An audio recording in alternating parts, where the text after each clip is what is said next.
Hello, hello, hello, and welcome to my YouTube channel. My name is Jameelah, and I'm a master manifester, and I'm sure you are too, because you're watching content like this. The name of this channel is Holistic Manifesting because I believe in a whole mind, whole body, and whole being experience when it comes to manifesting these amazing lives that we're choosing, right? What I'm discussing today is the top 5 ways that we self-destruct under pressure. And what I mean by self-destruct under pressure, I'm talking about anytime we get in environments that are really pushing us to our limits, that are taking us possibly beyond our comfort zones, that are taking us to places of where we're triggered, taking us to places where we have frustration. So anything like that, that's what I'm talking about under pressure. You know those moments in life where you just get under pressure. Everything's happening at once sometimes. Sometimes it's just one big thing or whatever. Depends on what you have going on. And so ways that I say that we self-destruct, it speaks to them how subconsciously in those environments, if we don't stay on top of ourselves and our feelings and our emotions and our mindset, we can easily fall under, right? And these are the 5 ways that I've seen us fall under really quickly, right? So number 1 is we start pretending like we don't want what we want, right? So sometimes after a series of disappointments or a series of letdowns or a series of things not going exactly the way that we want it to go, many of us start acting like we don't actually want the thing that we actually want because it's kind of almost too painful to want, right? So you'll see this with people in relationships. There's so many people that walk around and it's like, yeah, I'm definitely a person that's like being single is cool, right? Because me and my solitude, it is wonderful. But it's like a lot of people have a bitterness when it comes to those sort of things. And it mostly comes from just having so much hope for previous relationships and previous interactions. And it didn't turn out the way they wanted it to be. So now their mindset is kind of just like, I don't even want to be in a relationship. I don't even want to dating. I don't even want to have, a companion. I don't even want to travel with anyone. I can do it. Well, yeah, kind of. But sometimes when people are saying that stuff, they're just not being honest. It just means it would be better if you said, I'm just not obsessing over it. But it's something that yes, it's cool. I do want it, but I'm not going to obsess over anything like that. Right. So that's kind of more of a healthy space to be more neutral as opposed to completely rejecting things. I find people do this with money a lot. It's like all the times if they're in a position where they don't see for themselves to be able to be more abundant or to create more money or to have more, they quickly start telling themselves that they would rather be happy than rich. And I'm like, how about you can be happy and rich? You can do both. You know what I mean? And so we start to kind of what they call sour graping things.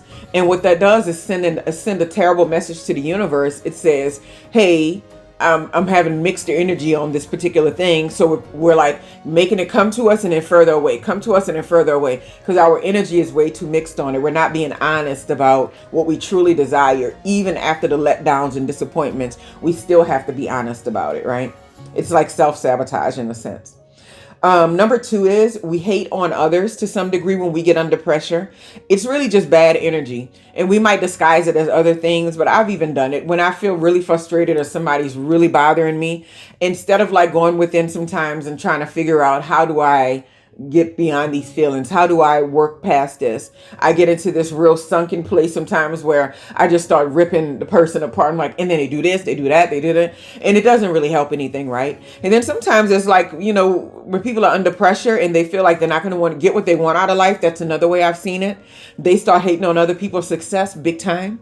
Like, they start crapping on this person's success, what they've accomplished, what they've done. I see it in comments under videos all the time. Somebody accomplishes something good and great, and somebody said, so basically all you did was this. And it's just a mindset and an attitude of, it's just bad energy. They're not getting something they want in their lives. Because think about it, if you're in a positive place and you're manifesting the way you want and your life is in a steady, stable way, and you see the abundance and you see the light at the end of the tunnel and everything, and you can solve your problems, you're not going to be sitting there hating on other people. You don't have time for that. It's just useless. Your energy is much better used somewhere else, right? So when we start to do this, it just sinks us into a deeper hole when we're already under pressure. It doesn't help, right? Number 3 is we think we can't change, right? We keep this false loyalty to like our old self. That's something that I did for a while. I dealt with for a while with other people, right? Because I felt like people saw me a certain way in different environments. Whenever I would get into any type of pressure or like any type of tight situation, a part of my mindset will go back to thinking like, you haven't changed at all. You're just this person. You're just the same person that was like this. You're just the same person that was like that. And it's a continuous loop. And it's like, it's like what is it called? A toxic loyalty to like an old version of your personality, right? You don't have to honor anything that you used to be or used to do. There's no book or no directions in life. No other human being can tell you that you have to honor the fact that you were a foodie when you were 15 years old. Say if that's it, right? And you're just not anymore. Or if you were a girl who was, say you were, what is an identity people get?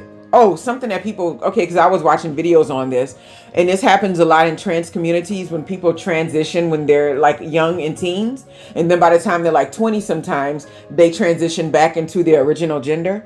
So it's like sometimes they feel guilty when they do that because they have this like false loyalty to like some type of personality or mindset that they took on at a different time in their life, right?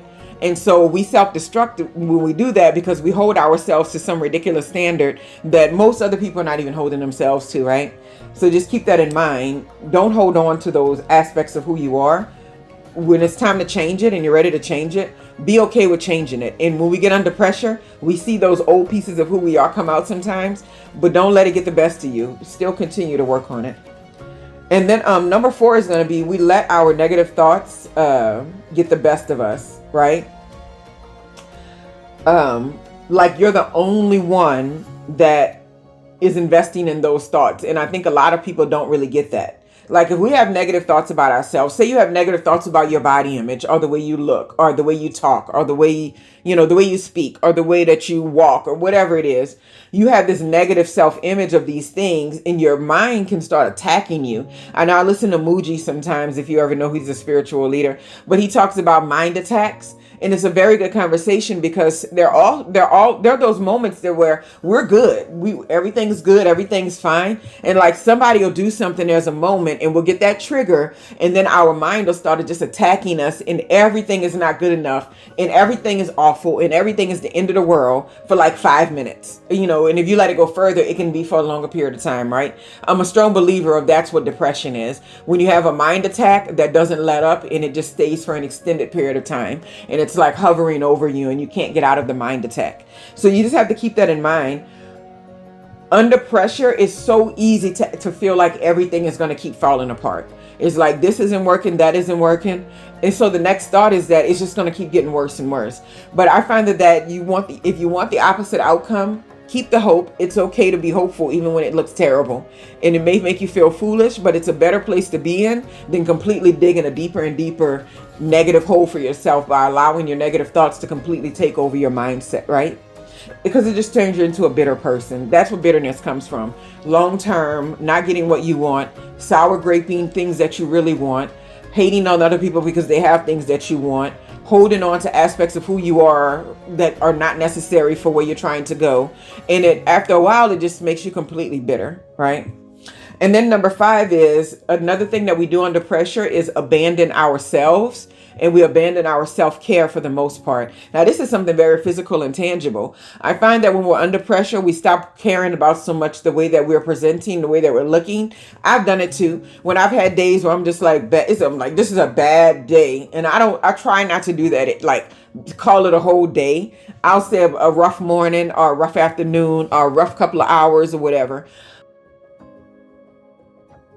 But we find ourselves in these modes. The first thing that I find that we do, what see other women do, is let ourselves go. We stop taking care of ourselves. We stop doing self-care. We stop going to get those in manicures and pedicures and massages and all that, especially if our finances get low. We don't even try to find ways to like go to the Dollar Tree, find some cute little stuff to go, perk yourself up. There's always something to do. So we abandon those things because it's not exactly the way that we want it. So we get frustrated and we don't want it at all. So if you're going through these things, just keep something. I remember when I first had my daughters and they were both very little. I couldn't get out to exercise and stuff. I had this dual stroller. So if I didn't walk or run that day, I was like, I had to do something in the house. Say if one of them were sick or I had to be at home when they were like 1 and 3 years old. I remember my sister came over and she gave me all of these little tips. Ooh, that was a tiny peak of emotion that came in there. It almost brought a tiny bit of tears because I remember those moments. Man, it's so much better to be on the other side, because when they're little like that and you're doing the work every day, it's a lot. But I mean, she was coming over there to help me out with like ways that I could exercise and like do things for myself in the house. And it was so many things that I could do that was self-care that I didn't even think about because I was so busy being under the pressure of raising two toddlers and all that beginning of those things, right? So we just have to keep that in mind, that we don't want to get to the point where we start abandoning ourselves and abandoning our self-care, right?